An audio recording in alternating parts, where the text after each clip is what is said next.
leaflets dropped from the sky were meant to impress the electorate with the godlike qualities of the candidate. How effective would it be? The voting would tell the story.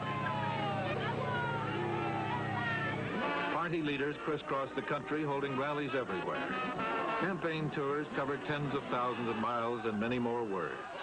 Over African dirt and tarmac roads, through rainforest and upland savanna country, hitting every bush town and village on the way.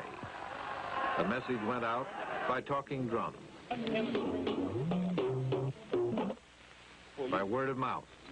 Hospitals, adult education classes, schools, bridges, and roads are all built and made for your own benefit. And in a country 80% illiterate, the printed word is not to be trusted.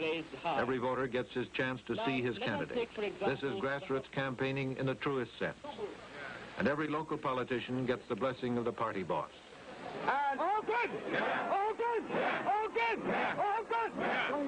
The rhetoric is bitter, abusive, violent, out of Andrew Jackson or give 'em hell Truman. But like most political speeches, more bark than bite. If you elect NCC and you elect the action group, you are electing the stooges and the agents of the remnants of British imperialism. Out of all the oratory, 36 million Nigerians debating party, candidates, issues. This election and its campaign is turning out to be the most potent educational force since the introduction of the first primary school not too many years ago.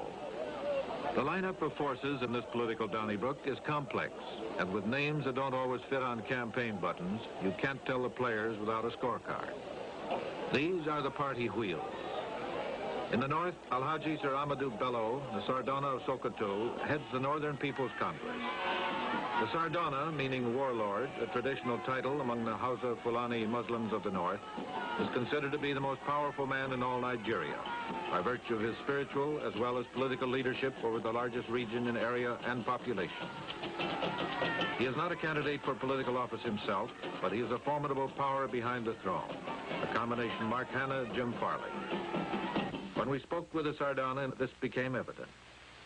I'd like to ask you to make a prediction, sir. Who will be the next federal prime minister? My party. A particular man? Yes, the present prime minister. I'm returning him. The present federal prime minister? Yes, I made it known that I am going to return him. You are not a candidate yourself for the federal house. No, I am not. So you would not be federal prime minister? Because I don't want to be.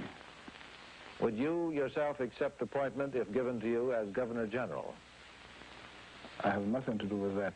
I would rather live here amongst my own people and carry my traditional title than an imported one. The Sardauna's hand-picked candidate for Prime Minister is Alhaji Abubakar Tafawa Balewa, a modest, soft-spoken former schoolmaster, one of Nigeria's most skillful statesmen. I'm glad to see that in the last few years, the Americans are taking quite a lot of interest in Nigeria, and I hope that interest will continue. Next, Chief Obafemi Owolowo, leader of the Action Group, the major party of the Yoruba people in the western region. He's popularly known as Awo. Minimum wage a day, and if you vote solidly for the Action Group on the 12th and put that party in power, you will certainly get that wage. Awo is hailed by his followers for his daring helicopter campaign through enemy northern territory. Underlying the bitter hostility between Awo's Action Group and the Sardauna's Northern Party are long-standing tribal conflicts. For centuries, tribal wars raged between their peoples until the British put them down when they took over. Times change, but tribal feelings still seethe under new political trappings. Chief Owolowo puts it this way. The Northern People's Congress considers the North as its preserve, and and the leaders have done everything in their part to keep the so-called Southern parties out of the Northern region. But the Action Group decided to organize in the North, and we now have branches in every village and hamlet in the Northern region. The third major candidate is Dr. Nnamdi Azikiwe, head of the National Council of Nigeria and the Cameroon, a long-winded title for a political party. He is a veteran nationalist and a hater of colonialism.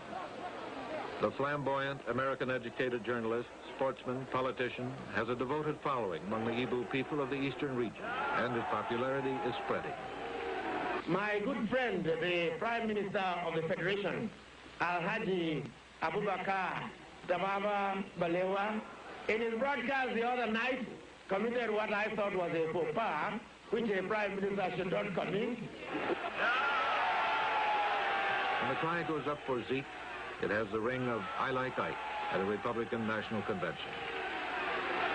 It makes no difference to me really whether I win this election or not.